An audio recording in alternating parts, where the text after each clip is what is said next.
बंधु माने सतर्क रुहंतु। आपणक द्वार देश एक बड़ संकट माड़ी आसुछि एवं आपण एहा विषय संपूर्ण अज्ञ। गुरुत्वपूर्ण कथा हेउछि आपण दुईटी दिगरु गंभीर विपर्ययर सम्मुखीन हेबाकु जाउछन्ति। आपणक हृदयर निकटतर एक संपर्क भांगिबाकु जाउछि, आपणक ठारु दूरेई जाउछि।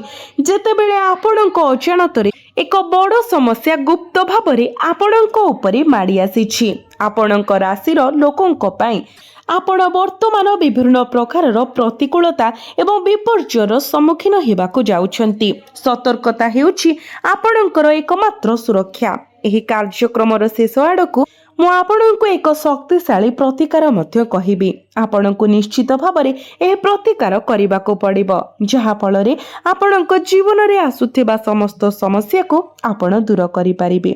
बंधु माने आपण जड़े गभीर भावप्रवण एवं संवेदनशील व्यक्ति। वर्तमान आपण फसी रहितिबा अनुभव करुछन्ति। आपण अन्य मानक सहित आपणक जीवनर दुख एवं कष्ट को बांटी पारुनाहंती किंबा नीरवरे सह्य मध्य करि पारुनाहंती। गभीर भावरे आपण निरंतर भाबुछन्ति जे आपणको काहेकि दंड मिलुछि, कारण एही विषय ईश्वर को प्रश्न करुछन्ति। आपण अनुभव करुछन्ति जे आपण एही जीवन रे कोनोसी खराब अभ्यास पोषण करि नाहंती किंबा कोनोसी भूल कार्य मध्य करि नाहंती, जहा एपरि दुख को डाकी आनिबो। यह निश्चित भावरे एक पूर्व जन्मर कर्म। तथापि आपण केवल एही परिस्थिति शीघ्र मुक्ति चाहुछन्ति। दान, धार्मिक पालन एवं प्रार्थना रे नियोजित हेबा सत्वे आपण कोनोसी उन्नति देखि पारु नाहंती। तेबे चिंता करंतु नाही, केवल दुईटी काम करंतु। एहा आपणको सुस्थता आनीदेव। आपणक निश्चित भावरे सब समस्या को दूर करिदेव। बंधु माने आपण वर्तमान किछि जिनिस अनुभव करुछन्ति। गोटिए हेउछि अनुभव जे आपण चाहुथिबा जिनिस गुडिक आपणक जीवन रे वास्तव रे परिणत हेउ नाही। एहा नुहे जे आपण चेष्टा करि नाहंती, आपण प्रयास करुछन्ति एवं निरंतर कठिन परिश्रम करुछन्ति। आपण बहुत दिन धरि एक निर्दिष्ट क्यारियर पई प्रतिबद्ध अछन्ति एवं आपण बहुत दिन धरि एक निर्दिष्ट संपर्क को बंचाइबा पई चेष्टा करुछन्ति। आपण बहुत निष्ठा, प्रेम एवं आंतरिकतार सहित आपणकर कर्तव्य एवं दायित्व पूर्ण करिछन्ति। तथापि आपण प्रकृत रे जहा पाइबाकु योग्य ताहा पाउनाहंती। किछि क्षेत्र रे परिस्थिति आहुरी खराब। आपणक विरुद्ध रे मिथ्या अभियोग एवं भूल अभियोग लगा जाउछि। एही समय मध्यरे आपण गभीर भावप्रवण संवेदनशीलता अनुभव करुछन्ति। आपण निजको एका बसी लुह गडाउथिबार देखुछन्ति। एपरि अनुभव करुछन्ति जेपरि आपणकर हृदय सुनिबा पई केही नाहंती, विश्वास करिबा पई केही नाहंती। शेषरे आपणको निजर बंधु, परामर्शदाता, साथी एवं मार्गदर्शक हेबाको पड़िबो। आपण आपणकर लुह पोछिबे, ठिया हेबे एवं मुहरे हस सहित आपणकर सांसारिक दायित्व को फेरीजिबे। एही समय आपणको आपणकर स्वास्थ्य एवं सुस्थता प्रति मध्य सतर्क रहिबाको पड़िबो। एठारे किछि गुरुत्वपूर्ण कथा अछि। सबुठारु गुरुत्वपूर्ण कथा हेउछि आपणको आपणकर आंठु एवं कांधर विशेष जत्न नेबाको पड़िबो। आघात किंबा पुरुणा रोगर पुनरावृत्ति हेबार आशंका अछि। कफ, बात एवं पित्तर संतुलन बिगिड़ी पारे, तेणु एहा उपरे ध्यान दियंतु। आपणकर आर्थिक परिस्थिति एवं पारिवारिक परिवेश विषय विस्तृत परिवार मध्यरे किछि अस्थिरता होई पारे। मंगल ग्रहरे राहुंको पड़िबा भाई भौणीक सह संपर्क को खराब करि पारे किंबा वर्तमान गठन हेउथबा बंधन को बाधा देई पारे। आपण परिवार मध्यरे उत्तेजना अनुभव करिवे। एपरि अनुभव करिवे जेमिति लोक माने परस्पर कथा सुनिबाको अनिच्छुक एवं केवल निजस्व मतामत प्रकाश करिबाको आग्रही।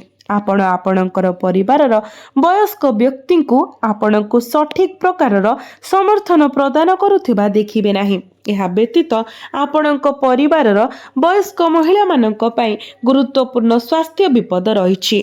विशेष करी आपणकर माँ किंबा जेजेमा सेमानंकर स्वास्थ्य रे तीव्र ह्रास होई पारे। आपण मध्य निज स्वास्थ्य रे अवनति लक्ष्य करि पारंती, किंतु आपण क्वचित निज प्रति ध्यान दियंती। ଆପଣ ସର୍ବଦା ଅନ୍ୟମାନଙ୍କ ଉପରେ ଧ୍ୟାନ ଦିଅନ୍ତି, ସେମାନଙ୍କୁ ଖୁସି ରଖିବା ପାଇଁ ଚେଷ୍ଟା କରନ୍ତି ଏବଂ ସହଜରେ ନିଜର ସଂଘର୍ଷକୁ ଲୁଚାଇ ରଖନ୍ତି। ପୈତୃକ ସମ୍ପତ୍ତି କିମ୍ବା ପାରିବାରିକ ବ୍ୟବସାୟକୁ ନେଇ ଉତ୍ତେଜନା ସୃଷ୍ଟି ହେବ। ଏହି ସମୟ ମଧ୍ୟରେ ଅତୀତର କାର୍ଯ୍ୟଗୁଡ଼ିକ ଆପଣଙ୍କୁ ଅସୁବିଧାରେ ପକାଇପାରେ।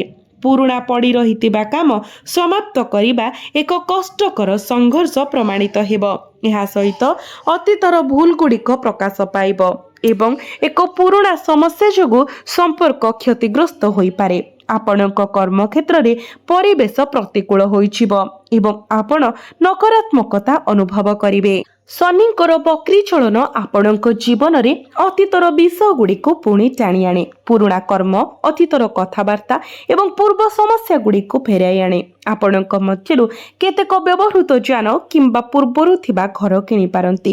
ମୁଁ ଆପଣଙ୍କୁ ଗୋଟିଏ କଥା କହିବାକୁ ଚାହେଁ, ଆପଣଙ୍କ ଜୀବନରେ ଯାହା ବି କରନ୍ତି ତାହା ବ୍ୟବସାୟ ଆରମ୍ଭ କରିବା, ବିଦେଶ ଯିବା, ବିବାହ କରିବା, ଯାନବାହନ କିମ୍ବା ଘର କିଣିବା କିମ୍ବା କିଛି ନୂତନ କରିବା, ପ୍ରଥମେ ଆପଣଙ୍କ ରାଶିଫଳ ବିଶ୍ଳେଷଣ କରିବାକୁ ନିଶ୍ଚିତ କରନ୍ତୁ। ଆମେ ପ୍ରାୟତଃ ପରିସ୍ଥିତି ଉପରେ ଆଧାର କରି ନିଷ୍ପତ୍ତି ନେଇଥାଉ କିମ୍ବା ଭାବନାରେ ବୁଡ଼ି ଯାଇଥାଉ। ଏପରି କାର୍ଯ୍ୟ କରୁ ଯାହା ଆମ ରାଶିଫଳ ସହିତ ମେଳ ଖାଏ ନାହିଁ। ଏହା ଆମକୁ ଭୟ କରୁଥିବା ପରିଣାମ ଆଡ଼କୁ ନେଇଯାଏ, ଘଟଣା ଏବଂ କ୍ଷତି ଯାହା ଜୀବନ ବ୍ୟାପୀ ପଶ୍ଚାତାପ କରେ। ବନ୍ଧୁମାନେ, ଆପଣ ପୈତୃକ ସମ୍ପତ୍ତି, ପାରିବାରିକ ବ୍ୟବସାୟ କିମ୍ବା ଆପଣଙ୍କ ଜୀବନରେ ଅନ୍ୟ କୌଣସି ପୈତୃକ ସମ୍ପତ୍ତିକୁ ନେଇ ଦ୍ୱନ୍ଦ୍ୱ ଏବଂ ଚାପର ସମ୍ମୁଖୀନ ହୋଇପାରନ୍ତି। ଆପଣ ଆପଣଙ୍କ ଖାଦ୍ୟରେ କେଶ ପାଇପାରନ୍ତି, ଆପଣଙ୍କର ଭୋକ ହରାଇ ପାରନ୍ତି କିମ୍ବା ନିଦ୍ରାରେ ବ୍ୟାଘାତ ଅନୁଭବ କରନ୍ତି। ଯଦି ଆପଣ ଆପଣଙ୍କ ଖାଦ୍ୟରେ କେଶ ପାଆନ୍ତି, ବିଶେଷ କରି ଯଦି ଏହା ଏକାଧିକ ଥର ଘଟେ, ତେବେ ଏହି ପ୍ରତିକାର ଚେଷ୍ଟା କରନ୍ତୁ। ରାତିରେ ଆପଣଙ୍କ ଦ୍ୱାର ଦେଶରେ ପାଣି ଏବଂ କିଛି କଳା ସୋରିଷ ଭର୍ତ୍ତି ଏକ ଛୋଟ ମାଟି ପାତ୍ର ରଖନ୍ତୁ। ସକାଳେ ଆପଣଙ୍କ ଘରର ପ୍ରବେଶ ଦ୍ୱାରରେ ସେହି ଜଳ ଏବଂ ସୋରିଷ ମଞ୍ଜି ଛିଞ୍ଚନ୍ତୁ। ଏହା 7 ଦିନ ପର୍ଯ୍ୟନ୍ତ ନିରନ୍ତର କରନ୍ତୁ। ଗରୁଡ଼ ପୁରାଣ ଅନୁସାରେ ଖାଦ୍ୟରେ କେଶ ପାଇବା ସୂଚାଇ ଦିଏ ଯେ ଆପଣଙ୍କ ପୂର୍ବପୁରୁଷ କିଛି ଖୋଜୁଛନ୍ତି କିମ୍ବା ଅତୃପ୍ତ ଅଛନ୍ତି। ଏହି ପ୍ରତିକାର ସେମାନଙ୍କୁ ସନ୍ତୁଷ୍ଟ କରିବାରେ ସାହାଯ୍ୟ କରିବ। ଏହା କରିବାକୁ ନିଶ୍ଚିତ କରନ୍ତୁ।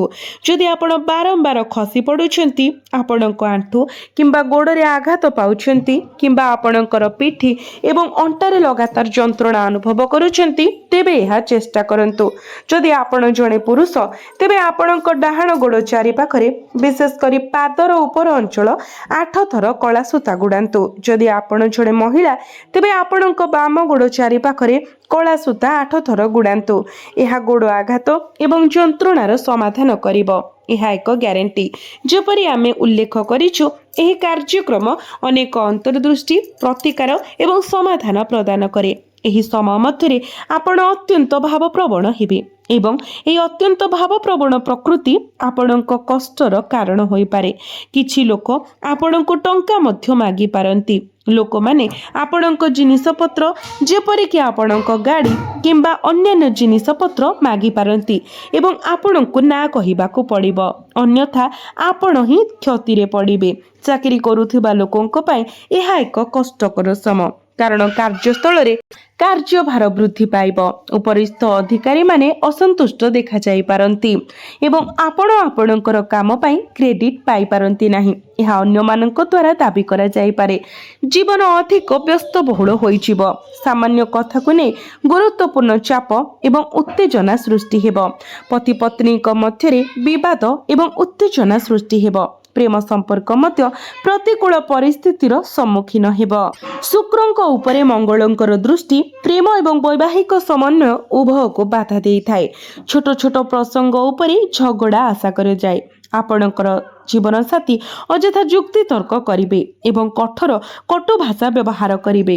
ଆପଣ ମଧ୍ୟ ନିଜକୁ କଠୋର ଭାବରେ କଥା କହିପାରନ୍ତି, ଏପରି କଠୋର ସ୍ୱର ବ୍ୟବହାର କରି ଯାହା ଅନ୍ୟମାନଙ୍କୁ କ୍ଷତି ପହଞ୍ଚାଇପାରେ ଏବଂ ସମ୍ଭାବ୍ୟ ଭାବରେ ଲୋକଙ୍କୁ ଆପଣଙ୍କ ଜୀବନରୁ ଦୂରେଇ ନେଇପାରେ। ଏହି ସମୟ ମଧ୍ୟରେ ଆପଣଙ୍କୁ କିଛି କଥା ମନେ ରଖିବାକୁ ପଡ଼ିବ। ପ୍ରଥମତଃ କାହାକୁ ଟଙ୍କା ଋଣ ଦିଅନ୍ତୁ ନାହିଁ। ଦ୍ୱିତୀୟତଃ ଆପଣଙ୍କ କଥା ଉପରେ ନିୟନ୍ତ୍ରଣ ରଖନ୍ତୁ ଏବଂ ତୃତୀୟରେ ସବୁଠାରୁ ଗୁରୁତ୍ୱପୂର୍ଣ୍ଣ ତରବରିଆ ନିଷ୍ପତ୍ତି ନେବାରୁ ଦୂରେଇ ରୁହନ୍ତୁ। ବିଶେଷ ଧାର୍ମିକ ରୀତିନୀତି କିମ୍ବା ପ୍ରାର୍ଥନା ପାଇଁ ସୁଯୋଗ ଆସିବ ଏବଂ ଆପଣ ଆପଣଙ୍କ ପରିବାର ସହିତ ତୀର୍ଥଯାତ୍ରା କରିବାର ସମ୍ଭାବନା ଅଛି। ଆପଣ ଆପଣଙ୍କର ପତିଙ୍କୁ କିମ୍ବା ପତ୍ନୀଙ୍କୁ ଖୁସି କରିବା ପାଇଁ ଏକ ଉପହାର ମଧ୍ୟ ଦେଇପାରନ୍ତି। ଯେତେବେଳେ ସେମାନେ ଖୁସି ହେବେ ଆପଣ ତଥାପି କିଛି ହଜିଯାଇଥିବା ଅନୁଭବ କରିପାରନ୍ତି, ଯାହା ଆପଣ ଚାହୁଁଥିବା ଭାବପ୍ରବଣ ସଂଯୋଗ କିମ୍ବା ଭାବନା ସମ୍ପୂର୍ଣ୍ଣ ଭାବରେ ନାହିଁ। ଆପଣ ଆପଣଙ୍କର ବୈବାହିକ କିମ୍ବା ପ୍ରେମ ସମ୍ପର୍କରେ ରୋମାଣ୍ଟିକ୍ ଉଷ୍ମତାର ଅଭାବ ଅନୁଭବ କରିପାରନ୍ତି। ଏହି ସମୟରେ ଅଜଣା ଲୋକଙ୍କ ଉପରେ ଅତ୍ୟଧିକ ବିଶ୍ୱାସ କରନ୍ତୁ ନାହିଁ। ସବୁଠାରୁ ଗୁରୁତ୍ୱପୂର୍ଣ୍ଣ କଥା ହେଉଛି ଆପଣଙ୍କର ଆର୍ଥିକ ପରିଚାଳନାକୁ ସତର୍କତାର ସହିତ କରନ୍ତୁ। ଆପଣଙ୍କ ଟଙ୍କାକୁ ସୁରକ୍ଷିତ ରଖନ୍ତୁ। କାହାକୁ ଆପଣଙ୍କର ଆର୍ଥିକ ପରିସ୍ଥିତି ବିଷୟରେ ଜଣାନ୍ତୁ ନାହିଁ ଏବଂ ଅପବ୍ୟୟ ଖର୍ଚ୍ଚକୁ ଏଡ଼ାନ୍ତୁ। ଆପଣଙ୍କୁ ଅନ୍ୟମାନଙ୍କୁ ସିଧାସଳଖ ସମାଲୋଚନା କରିବା କିମ୍ବା ସେମାନଙ୍କ ବ୍ୟକ୍ତିଗତ ଜୀବନରେ ପ୍ରବେଶ କରିବାରୁ ମଧ୍ୟ ନିବୃତ୍ତ ରହିବାକୁ ପଡ଼ିବ। ଏହି ସମୟରେ ଆପଣ କାହାର ଗ୍ୟାରେଣ୍ଟର ଭାବରେ ଠିଆ ହୁଅନ୍ତୁ ନାହିଁ ଏବଂ କାଗଜପତ୍ରକୁ ବହୁତ ସତର୍କତାର ସହିତ ପରିଚାଳନା କରନ୍ତୁ। ବ୍ୟବସାୟ ବିଷୟରେ ପ୍ରତିଯୋଗିତା ଆପଣଙ୍କୁ କଷ୍ଟ ଦେଇପାରେ। ଆପଣଙ୍କର ସ୍ୱାସ୍ଥ୍ୟ ସର୍ବୋତ୍ତମ ଅବସ୍ଥାରେ ନଥାଇପାରେ ଏବଂ ଆପଣ ଅନୁଭବ କରିପାରନ୍ତି ଯେ ଜିନିଷଗୁଡ଼ିକ ଆପଣଙ୍କ ନିୟନ୍ତ୍ରଣ ବାହାରକୁ ଖସି ଯାଉଛି। କାର୍ଯ୍ୟକ୍ଷେତ୍ରରେ ବଡ଼ ପରିବର୍ତ୍ତନ ବର୍ତ୍ତମାନ ପରାମର୍ଶିତ ନୁହେଁ, ଅର୍ଥାତ୍ କାର୍ଯ୍ୟକ୍ଷେତ୍ର ସମ୍ବନ୍ଧୀୟ ବର୍ତ୍ତମାନ କୌଣସି ବଡ଼ ପଦକ୍ଷେପ ନିଅନ୍ତୁ ନାହିଁ। ଯଦି ଆପଣ ଏକ ପ୍ରତିକାରାତ୍ମକ ପଦକ୍ଷେପ ନେବାକୁ ଚାହାନ୍ତି ତେବେ ଆପଣଙ୍କ ସ୍ଥାନର ଦକ୍ଷିଣ ପଶ୍ଚିମ କୋଣରେ କାମଧେନୁ ଗାଈର ଏକ ଛୋଟ ପ୍ରତିମା ରଖନ୍ତୁ। ଫଟୋଗ୍ରାଫ ଅପେକ୍ଷା ଏକ ପ୍ରତିମା ବାଛନ୍ତୁ। ନିଶ୍ଚିତ କରନ୍ତୁ ଯେ ପ୍ରତିମାଟି ଦୃଢ଼, ଫମ୍ପା ନୁହେଁ ଏବଂ କାଚ, ମାଟି କିମ୍ବା ପଥରରେ ତିଆରି। ପ୍ଲାଷ୍ଟିକକୁ ସମ୍ପୂର୍ଣ୍ଣ ଭାବରେ ଏଡ଼ାଇ ଦିଅନ୍ତୁ। ଏହି ସମୟ ମଧ୍ୟରେ ଦୁର୍ଘଟଣା ଜନିତ କିଛି ଘଟଣା ଯେମିତିକି ପଡ଼ିଯିବା, ଧାରୁଆ ଜିନିଷରୁ ଆଘାତ, ବାରମ୍ବାର ଯାନବାହନ ଭାଙ୍ଗିଯିବା କିମ୍ବା ଇଲେକ୍ଟ୍ରୋନିକ୍ ଏବଂ ଡିଜିଟାଲ ଡିଭାଇସ୍ ଗୁଡ଼ିକରେ ତ୍ରୁଟି ହେବାର ଆଶଙ୍କା ରହିଛି। ଆପଣ ଏପରି ପରିସ୍ଥିତିର ସମ୍ମୁଖୀନ ହୋଇପାରନ୍ତି ଯେଉଁଠାରେ ଟଙ୍କା ହଜିଯାଏ କିମ୍ବା ଜିନିଷ ଗୁଡ଼ିକ ଆପଣଙ୍କ ସାମ୍ନାରେ ଥିବା ବେଳେ ମଧ୍ୟ ଅଣଦେଖା ହୁଏ। ଆପଣଙ୍କ କଥାବାର୍ତ୍ତା ଉପରେ ନଜର ରଖନ୍ତୁ ଏବଂ ଅନ୍ୟମାନଙ୍କ ସହିତ କୌଶଳର ସହିତ କଥା ହୁଅନ୍ତୁ। ଯାହା ବି କହୁଛନ୍ତି ତା ପୂର୍ବରୁ ଭଲ ଭାବରେ ଭାବି ଚିନ୍ତି କୁହନ୍ତୁ, ନଚେତ୍ ଆପଣଙ୍କର ବାଣୀ ଦ୍ୱାରା ମଧ୍ୟ ଆପଣଙ୍କର ଅନେକ କ୍ଷତି ହୋଇପାରେ। ଆପଣଙ୍କର ଅଯଥାରେ ଶତ୍ରୁ ବଢ଼ିପାରନ୍ତି, ତେଣୁ ନିଜର ବାଣୀ ପ୍ରତି ସର୍ବଦା ସତର୍କତା ରଖନ୍ତୁ। ଆପଣଙ୍କ ଅଧୀନରେ କାମ କରୁଥିବା କର୍ମଚାରୀମାନେ ଆପଣଙ୍କ ବ୍ୟବସାୟ ଚଳାନ୍ତୁ କିମ୍ବା ଚାକିରି କରନ୍ତୁ, ଆପଣଙ୍କ ଅଧୀନସ୍ଥ କର୍ମଚାରୀମାନଙ୍କ ଉପରେ ତୀକ୍ଷ୍ଣ ନଜର ରଖନ୍ତୁ, କାରଣ ସେମାନେ ହିଁ ଆପଣଙ୍କ ପ୍ରତି ଶତ୍ରୁତାପୂର୍ଣ୍ଣ ବ୍ୟବହାର କରିପାରନ୍ତି, ଆପଣଙ୍କୁ ଖରାପ ବୋଲି ପ୍ରମାଣିତ କରିପାରନ୍ତି।